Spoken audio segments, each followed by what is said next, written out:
이제 다주택자를 위한 시간을 좀 가지겠습니다. 예. 왜냐면 여기서 이제 무주택자들이나 1주택자들 있지만 거의 40% 이상이 다주택자거든요.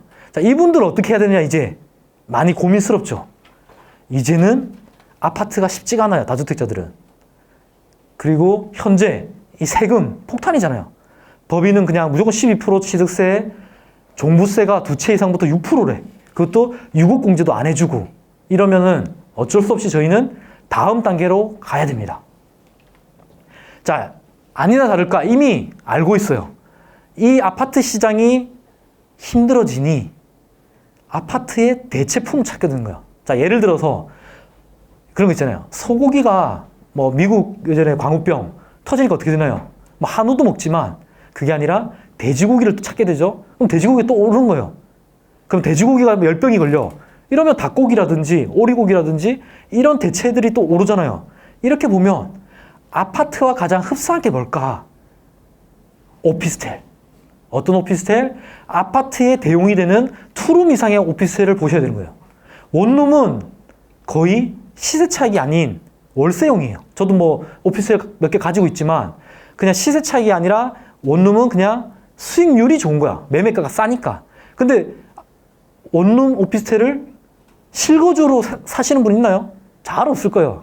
정말 내가 그냥 돈이 많아서 한 채 들고 있다가 나중에 임대할 생각 아니면 대부분 아무리 돈이 많은 골드미스나 그냥 싱글들도 결혼 전에 그냥 월세나 전세로 살죠. 오피스텔에서. 하지만 투룸, 쓰리룸 정도 되는 애들은 아파트 구하기가 하늘의 별 따기 때문에 지금 빌라도 있지만 오피스텔도 충분히 가능해요. 실제로 제가 투자했던 60제곱 위례 오피스텔이 있었거든요. 지금 팔긴 했지만 걔도 피가 3억이 됐어. 그러니까 피가라기보다는 제가 분양가보다는 한 5, 6천에 팔았는데 지켜봤어요. 뭐 스타필드 들어오고 그 골프장 경망되는데 얘는 전용이 60이면 방 2개, 3개 나오거든요. 이런 애도 올라요. 예를 들어서 84 정도 되는 미사도 미사 힐스테이트라고 있는데 원룸은 마피예요. 마이너스 500, 1000. 근데 전용 84는 피가 2억이 넘어요. 자, 이거는 뭐냐? 아파트가 부족하기 때문에 신혼부부나 돈이 부족한 사람들은 이쪽으로 올 수밖에 없는 거예요. 그래서 그거를 아시면 야, 오피스텔은 절대 안 돼. 이게 아니라니까. 지금 같은 상황에서는 아파트가 부족하면 그 대체 상품을 찾으면 되는 거예요. 그 성격을. 자, 그러면 또 여기서 생각이 돼. 오피도 안 되면 생숙이라는 게 있어. 생활형 숙박시설. 이런 애들도 가능하다니까. 자, 그러면 제가 분명히 앞에서 얘기했죠. 코로나나 경제위기나 이런 게 터졌을 때는 상업용이 타격을 맞는다. 맞아요. 그지만 모든 게 다 동일해요. 하이 리스크, 하이 리턴. 우리 다주택자들, 우리 법인들 폐업하실 건가요? 다 파실 거예요. 팔 수도 없잖아요. 테러를 막았잖아요. 양도세 이제 80%예요. 3억 이상 올랐다고 치면. 제가 63.8% 내봤더니 다시 할 게 아니더라고요. 너무 고통스러워요. 세금 반 이상 내면. 뭐 그럴 수 있죠. 벌었으니까 그 번 거 낸 거. 근데 이미 그 번 거 다 썼잖아요. 전세 올려가지고. 세금 내고 나니까 남는 게 없어, 진짜. 되게 고통스러워요. 사람들은 수익을 낼 때보다 내가 받았다가 오히려 개 낼 때, 이때가 정말 힘들거든요. 그래서 무조건 이제 아파트보다는 상업용으로 보셔야 돼. 자, 그럼 본질은 또 이제 주거용 부동산은 많이 오를 때는 올랐지만 지금은 규제 때문에 기대 수익률이 낮아진 거예요. 안 오른다는 거 아니에요. 오히려 아파트가 빌딩 수익률보다 더 좋을 수 있어요. 실제로 지금 더 좋았고. 그럼에도 다주택자들은 쉽지 않다는 거. 그래서 상업용의 장단점을 아시고 이제 눈을 돌리셔야 돼. 집 있는 분들은. 일단 가장 큰 게 이거예요. 얘는 돈을 벌기 위한 부동산이에요. 실거주랑 상관이 없어요. 그렇기 때문에 전적으로 수익률에 의존을 해요. 저도 이제 요즘 빌딩 보러 많이 다니는데 아파트 살 때는 단 한 명의 중개사도 나한테 이런 얘기 안 해. 이 아파트는요, 3%의 수익률이 나오고, 뭐, 이렇게 했을 때, 리모델링을 했을 때 이렇게 수익률이 5% 올라가고요. 이거를 헐고 신축을 했을 때 이런 얘기 안 해요. 왜냐? 그러니까 주거니까 그냥 시세 차익을 보통 보고 많이 들어가죠. 근데 얘는 전적으로 대출에 의한, 그리고 임대 수익에 의한 시세 차익인 거예요. 그러니까 처음부터 임대 수익이 얼마냐에 따라서 5년, 10년 후의 가치가 결정이 되는 거예요. 그래서 제가 이렇게 떠드는 거야. 임대차 3법.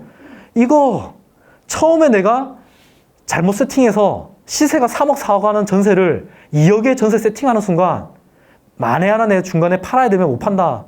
아니 왜냐면 똑같잖아요. 저희 투자할 때 내가 비록 4억짜리 집이 있고 3억 9천짜리 집이 있는데 4억짜리는 전세가 3억이 돼 있고 3억 9천짜리는 전세가 2억이면 매매가 1,000이 중요한 게 아니라 내가 돈이 들어가는 게 갭이 작은 게 훨씬 더 유리하기 때문에 꼭 이거는 뭐 투기가 아니라 하나 살 수도 있잖아요. 무주택자가.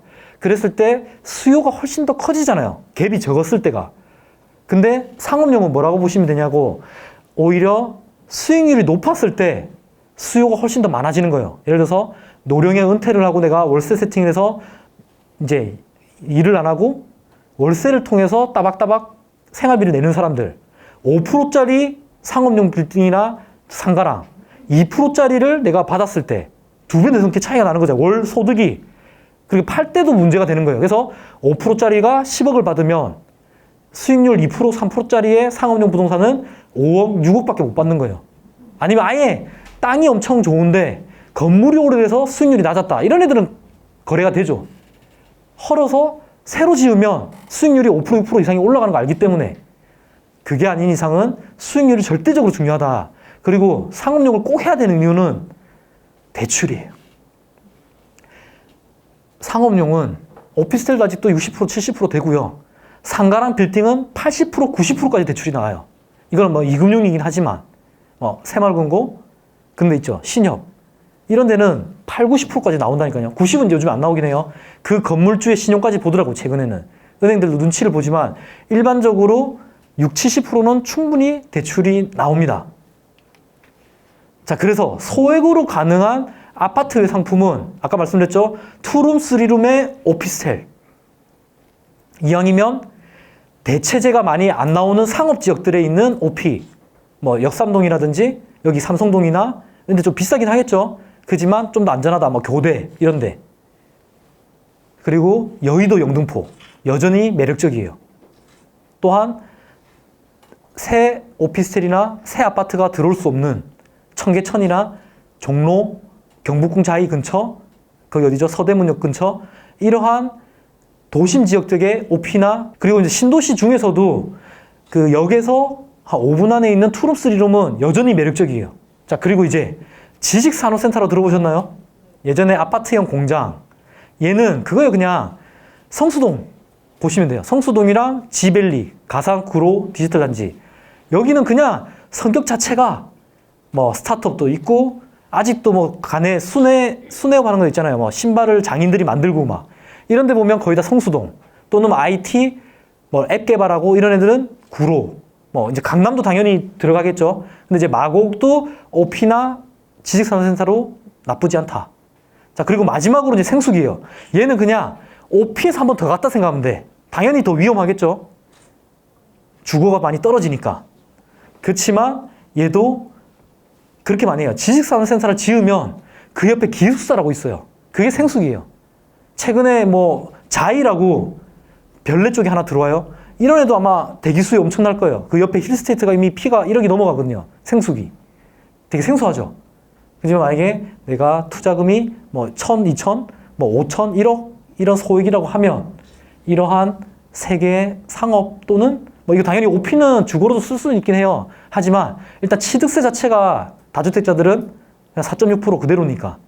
예전에 4.6%가 셌기 때문에 1%, 2%에 비해서 오히려 오피보다 빌라나 주택을 선호했는데 지금은 얘가 오히려 상대적으로 오피의 4.6% 취득세는 낮게 된 거예요.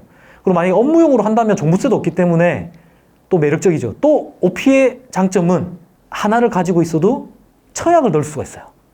양도세 계산할 때 종부세 낼 때는 주택으로 들어가고 얘는 취득할 때랑 그리고 청약을 따질 때는 주택으로 안 들어가요. 그러니까 제가 예를 들어서 핫한 지역에 오피를 하나 분양을 받아서 가지고 있다가 아파트 청약을 넣어서 당첨이 되면 하나 털면 되는 거예요.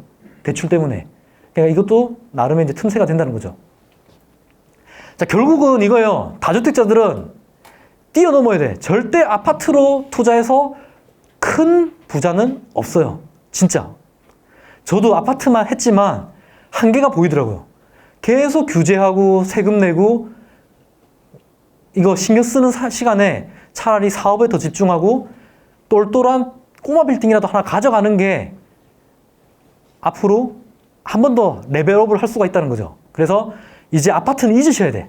대부분. 당연히 뭐 지방의 핵심 지역도 괜찮지만 그럼 또 아파트를 못 버려. 왜냐면 이 정도로 안전하고 수익이 나는 아파트 상품만큼 게 없거든요. 그렇지만 내가 정말 뭐 한 10억, 20억이 아니라 뭐 30억을 목표로 한다. 뭐 50억, 100억짜리 정말 진짜 경제적 자유와 유리치를 꿈꾼다고 하시면 무조건 꼬마 빌딩 정도는 또는 상가를 통해서 아무리 어렵다고 해도 거기서 또 성공한 사람들은 나옵니다. 상가도 또 기회가 올 거예요. 이렇게 힘들어지고 있으면. 예전에는 경매를 가면 똘똘한 애들이 경매로 안 나왔어 아예.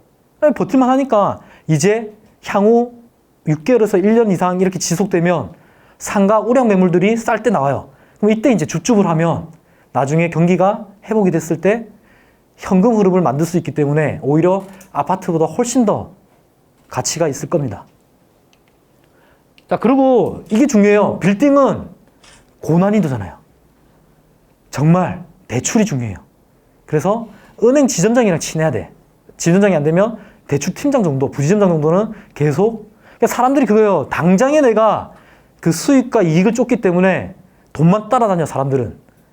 예를 들어서 뭐 중개수수료를 깎는다거나 또는 그 은행에서 했다가 또 다른 은행으로 갈아타간다거나. 근데 중장기로 보면 한쪽에서 신용을 쌓아서 그 사람을 나의 팬으로 만들어서 그분을 레버리지를 통하면 오히려 내가 대출 금리를 좀 더 주더라도 그 은행의 VIP가 돼서 그 지점의 VIP가 되면 대출이 안 나오는 것도 다 풀어줘서 오히려 그 레버리지로 소액으로 빌딩도 살 수가 있는 거예요. 자, 그리고 세무사도 정말 중요해요. 특히 다주택자들, 법인들은. 그러니까 저는 여기도 사실은 저희 세무사가 소개시켜준대요. 그 기장료는 2배가 비싸요. 그럼에도 불구하고 내내나 제가 뭐 세무조사를 받는다거나 또는 절세가 있을 때 비싼 데가 또 잘하는 데가 더 그 효과를 발휘하기 때문에 빌딩을 함에도 무조건 세무사를 잘 끼고 하셔야 돼요. 부동산을 잘 알고 증여 상속까지도 신경 쓸 수 있는, 케어할 수 있는 세무사를 옆에 두셔야 돼요. 자, 그리고 건축사가 중요해요. 설계. 땅이 같은 땅이라도 모양이 어떤지에 따라서 어디가 막히느냐에 따라서 이 땅에 대한 건축에 신축을 하거나 리모델링해서 가격이 천차만별이에요. 그래서 무조건 건축 설계 쪽에 한번 그려봐야 돼요. 캐드로.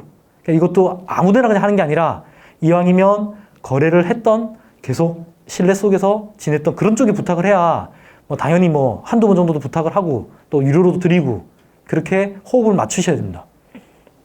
그리고 이 빌딩 자체가 복덕방 가서 할 수 있는 수준이 아니에요. 그냥 당연히 복덕방에 그 어르신 중개사들이 매물은 가지고 있을 수 있어요. 그 동네 터줏과 떼감이니까. 근데 전문성이 확실히 떨어져요.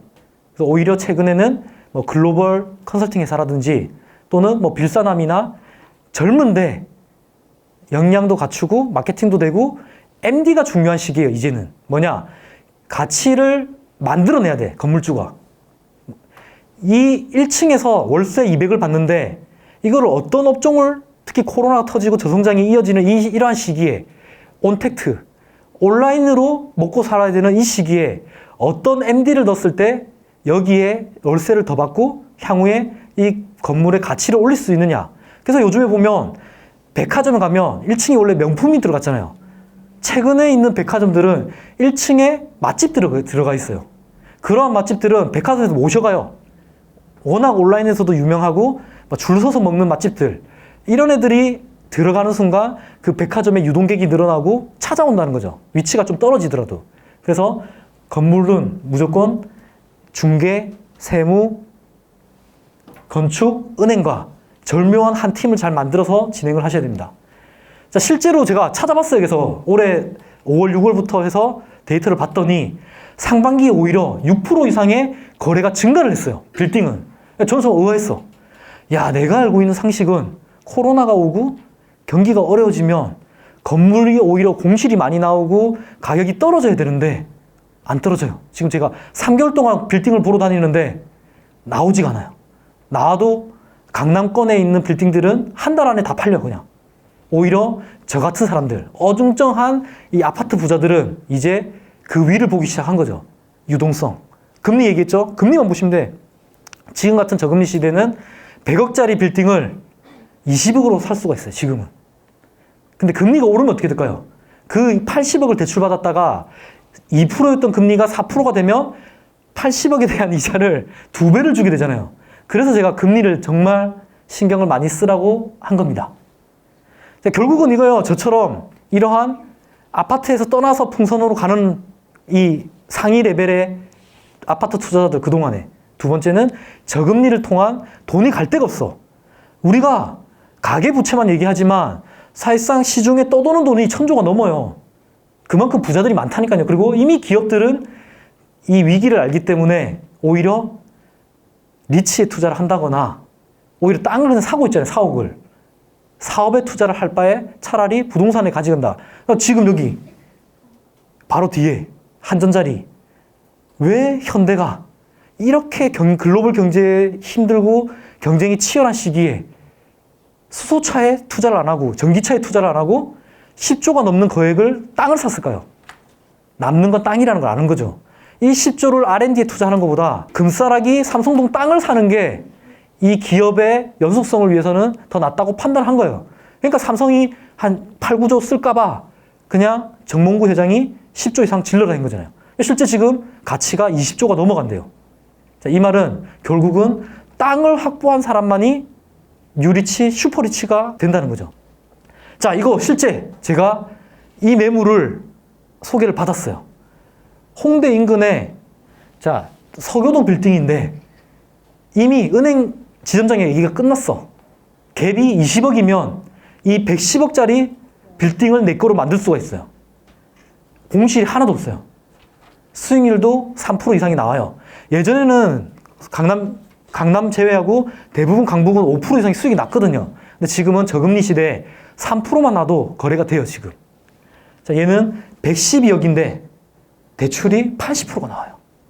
그럼 만약에 공실만 위험이 없다고 하고 만약에 내가 카페 하거나 뭐 학원을 하거나 또는 뭐 어린이 축구 교실을 정도 열 수 있는 자영업자라면 굳이 내가 월세 내면서 하지 말고 조금 더 아파트 하나 팔고 비과세 된다면 하나 가져가는 것도 괜찮지 않을까.